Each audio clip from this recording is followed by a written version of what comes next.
श्री पद्म महापुराण के उत्तरखंड का 235वां अध्याय उमा महेश्वर संवाद अंतर्गत पाखंड की उत्पत्ति का वर्णन।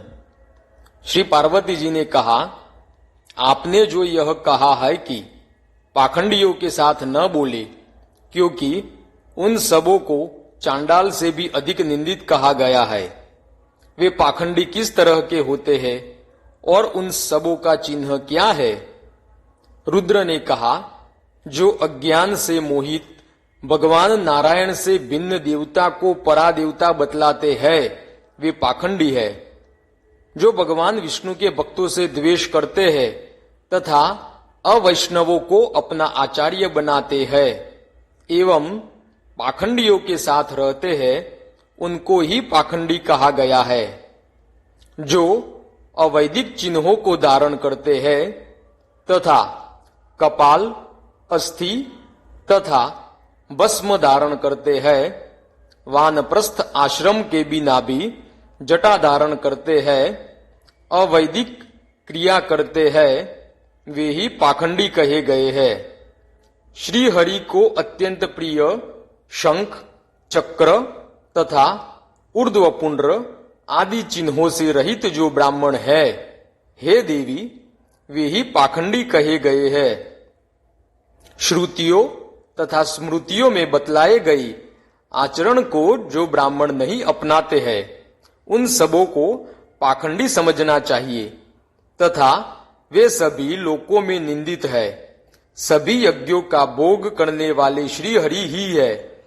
इस बात को नहीं जानकर जो अन्य देवता का उद्देश्य करके होम करता है और दान करता है, उसको पाखंडी समझना चाहिए तथा जो सभी कर्मों में अपने को स्वतंत्र मानता है, जो अपने मन से स्वतंत्रता पूर्वक वैदिक कर्मों को करता है, भगवान की प्रसन्नता के लिए नहीं करता है, वह पाखंडी है। जो भगवान नारायण को ब्रह्मा आदि देवताओं के समान ही मानता है, वह सदा पाखंडी ही होता है। जो तीनों अवस्थाओं में मन, वाणी और शरीर से भगवान वासुदेव को नहीं जानता है, वह पाखंडी है। बहुत इस विषय में क्या कहना है। जो भी ब्राह्मण वैष्णव नहीं है, उन सबों को न तो छूना चाहिए, न उनसे बोलना चाहिए और न उन सबों को कभी देखना चाहिए। वशिष्ठ महर्षि ने कहा, इस तरह से शंकर जी की बात को सुनकर पार्वती देवी अत्यंत आश्चर्यित होकर पुनः पूछी। पार्वती जी ने कहा, हे देवश्रेष्ठ भगवान, अत्यंत रहस्य की बात मैं आपसे पूछती हूं। मुझे अत्यंत संशय है कि मुझ पर कृपा करके आप उसे बतलाए। कपाल, भस्म, अस्थि तथा चर्म धारण श्रुति निंदित है। हे देव, उस निंदित वस्तु को आप क्यों धारण करते हैं? हे महामते, हे देवेश, स्त्रियों चित्त चंचलता के कारण मैं आपसे यह पूछती हूं। हे महेश्वर, आपने ही उसे अकर्तव्य रूप से बतलाया है। हे प्रभु, आपके द्वारा आचरण किया जाने वाला यह सब कुछ कहीं भी नहीं कहना चाहिए। हे प्रभु, मुझे यह प्रश्न नहीं करना चाहिए, फिर भी आप उसे क्षमा करेंगे। वशिष्ठ जी ने कहा, इस तरह से पार्वती जी द्वारा निर्जन एकांत में पूछे जाने पर शिव जी ने अपने संपूर्ण आचरणों को कहा। शिव जी ने कहा, हे देवी, जो अत्यंत गोपनीय है उसे मैं बतला रहा हूं, सुनो। हे देवी, तुम मेरे द्वारा कही जाने वाली बातों को लोगों के बीच में न कहना। हे सुव्रते, तुम्हारा और हमारा शरीर अलग अलग नहीं है, इसीलिए मैं तुम्हें इस बात को बतलाता हूं।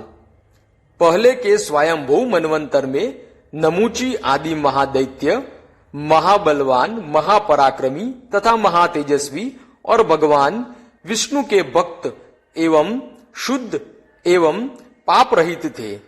भगवत भक्ति से युक्त वे त्रयी धर्म को पालन करते थे। अव्याहत पराक्रम वाले वे सभी देवताओं को जीतकर उन देवताओं के पदों को ले लिए, क्योंकि वे बल एवं पराक्रम में संपन्न थे। उसके पश्चात इंद्र आदि देवता भागकर भगवान विष्णु के समीप आकर भयभीत होकर उनकी शरणागति कर लिए। देवताओं ने कहा, देवाराध्य देव, जम्बासूर इत्यादि महादैत्यों के द्वारा अपने अपने पद से हटाए गए हम लोग आपके शरण में आए हैं। वे सब सभी देवताओं के लिए अजय है और तपस्या करके उन सबों ने अपने पापों को विनष्ट कर दिया है। हे केशव, आप ही इन महादैत्यों को जीत सकते हैं।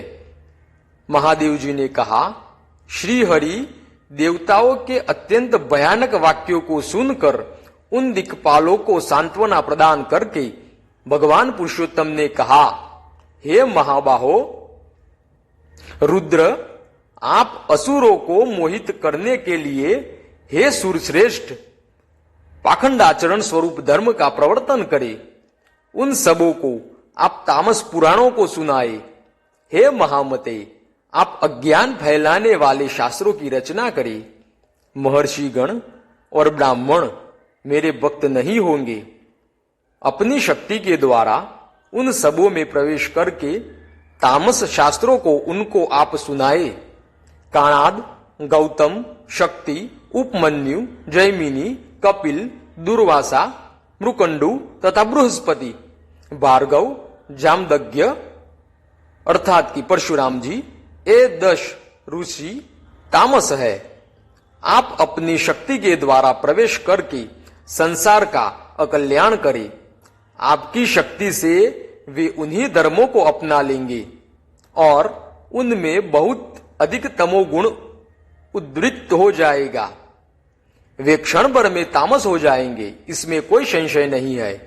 वे ब्राह्मण त्रैलोक्य में तामस धर्म को कहेंगे। वे सभी पुराण और शास्त्र आपके परत्व का प्रतिपादन करेंगे। हे देव सर्वस्व, आप ही कपाल, चर्म, भस्म तथा अस्थि आदि चिन्हों को धारण करें और त्रैलोक्य में उन सबों को मोहित करें। आप ही पाशुपत शास्त्र का निर्माण करें। कंकाल, शैव, पाखंड, महाशैव आदि के भेद से वे नरादम, अलक्षमत तथा वेद बाह्य होकर सभी भस्म तथा अस्थि को अज्ञान के कारण धारण करेंगे। वे सभी तामसी प्रकृति वाले आपको परादेवता कहेंगे। उन सबों के मत को अपनाकर सभी दैत्य एवं दानव क्षण भर में ही मेरे विरोधी हो जाएंगे।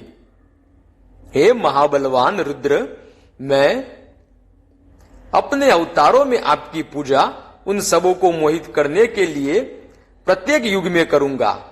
वे इस मत को अपनाकर निश्चित रूप से पतित हो जाएंगे। महादेव जी ने कहा, हे भामिनी, भगवान के द्वारा कहे गए सारी बातों को सुनकर मैं अत्यंत उद्विग्न और इस लोक में दिन हो गया। हे नाथ, उससे तो मेरा निश्चित रूप से नाश हो जाएगा। हे हरे, मुझे अपनी शक्ति के द्वारा इस कार्य को करना चाहिए। यह बड़े दुख की बात है कि आपकी आज्ञा का मुझे उल्लंघन नहीं करना चाहिए। हे देव, इस तरह से मेरे कहने पर श्रीहरि ने मुझको आश्वस्त करके कहा कि यह आपका आत्मनाश करने वाला नहीं होगा। देवताओं का कल्याण करने के लिए आप मेरी बात माने। हे सुरोत्तम, मैं आपके भी उज्जीवन का उपाय बतलाता हूं। मुझ पर कृपा करके अपने सहस्त्र नामों को उन्होंने प्रदान किया। उन्होंने कहा, अपने हृदय में ध्यान करके मेरे महामंत्र षडक्षर ओम विष्णवे नमः का जप करे। यह ब्रह्म संज्ञक तारक मंत्र है। जो लोग भक्ति पूर्वक मेरा भजन करते हैं वे निश्चित रूप से मुक्त हो जाते हैं। नील कमल के समान श्याम वर्ण वाले, कमल दल के समान सुंदर नेत्र वाले, शंख चक्र शार्ंग धनुष और बाण धारण किए हुए, पीतांबर धारण किए हुए तथा 4 भुजाधारी, सभी अलंकारों से अलंकृत जानकी जी के प्रियतम श्री रामाय नमः इस उत्तम और सभी दुखों को विनष्ट करने वाले मंत्र का उच्चारण करके पापी जीव भी मुक्त हो जाता है। इस मंत्र का नित्य ही उच्चारण करके आप भी निर्मल हो जाएंगे। भस्म तथा अस्थि को धारण करने से आपको जो पाप लगेगा वह सब मेरे मंत्र का उच्चारण करने से मंगलमय हो जाएगा। मैं हर्षित होकर सभी पापों को नष्ट कर दूंगा। हे सुव्रत, ऐसा करने से आप में मुझसे भिन्न की भक्ति भी नहीं होगी। आप अपने मन से हृदय में विद्यमान सबों के स्वामी मुझ पुरुषोत्तम की पूजा करें। आप मेरी आज्ञा का पालन करें। आपके लिए यह सब कुछ शुभ होगा। हे देवी, इस तरह से मुझको कहकर श्री भगवान देवताओं को विदा कर दिए। भेज दिए जाने के बाद वे देवता अपने आश्रमों में चले गए। उसके पश्चात इंद्र आदि देवताओं ने मुझसे प्रार्थना किया। इंद्र आदि ने कहा, हे देव, जैसा कि श्री हरि ने इस समय कहा है वैसा आप शीघ्र करें। महादेव जी ने कहा, हे शुभे, देवताओं का कल्याण करने के लिए पाखंडियों की वृत्ति कपाल, भस्म, अस्थि तथा चर्म आदि को मैंने धारण किया। हे शुभे, जैसा कि भगवान विष्णु ने कहा था, मैंने तामस पुराणों तथा पाखंड एवं शैव शास्त्रों की रचना की। मेरी शक्ति ने प्रवेश करके गौतम आदि ब्राह्मणों को भी मैंने वेद बाह्य शास्त्रों को अच्छी तरह से सुनाया। मेरे इस मत को अपनाकर सभी दुष्ट राक्षस तमोगुण से भरकर भगवद विमुख हो गए। भस्म आदि धारण करके अत्यंत उग्र तमोगुण से भरकर मेरी ही पूजा मांस, रुधिर तथा चंदन आदि से करने लगे। मुझसे ही वरदान पाकर बल से उद्धत बनने हुए विषयों में अत्यंत आसक्त होकर काम तथा क्रोध से युक्त वे सत्वहीन और पराक्रमहीन वे देवताओं से जीत लिए गए। सभी धर्मों से भ्रष्ट होकर वे काल आने पर अधम गति को प्राप्त करते हैं। जो लोग मेरे मत को अपनाकर पृथ्वी पर संचरण करते हैं, सभी धर्मों से रहित वे नारकीय गति को सदा प्राप्त करते हैं। हे देवी, इस तरह से देवताओं का कल्याण करने के लिए इस निंदित वृत्ति को अपनाया हूं। हे देवी, मेरा यह बाह्य रूप है। शत्रुओं को मोहित करने के लिए मैंने इसे धारण किया है। हृदय में मैं नित्य ही भगवान जनार्दन का ध्यान करके श्री भगवान के ही ब्रह्म के वाचक उनके मंत्र का जप करते हुए भगवान विष्णु के सहस्त्र नाम के ही समान उनके षडक्षर महामंत्र रघुवंश के बढ़ाने वाले का जप करते हुए, हे देवी, निरंतर मैं आनंद से भरकर आत्यंतिक ब्राह्म्य सुख का अनुभव करता हूं। हे शुभे, तुमने जो पूछा था उसे मैंने कह दिया। तुम दूसरा क्या सुनना चाहती हो, उसे तुम मुझसे प्रेम पूर्वक पूछो।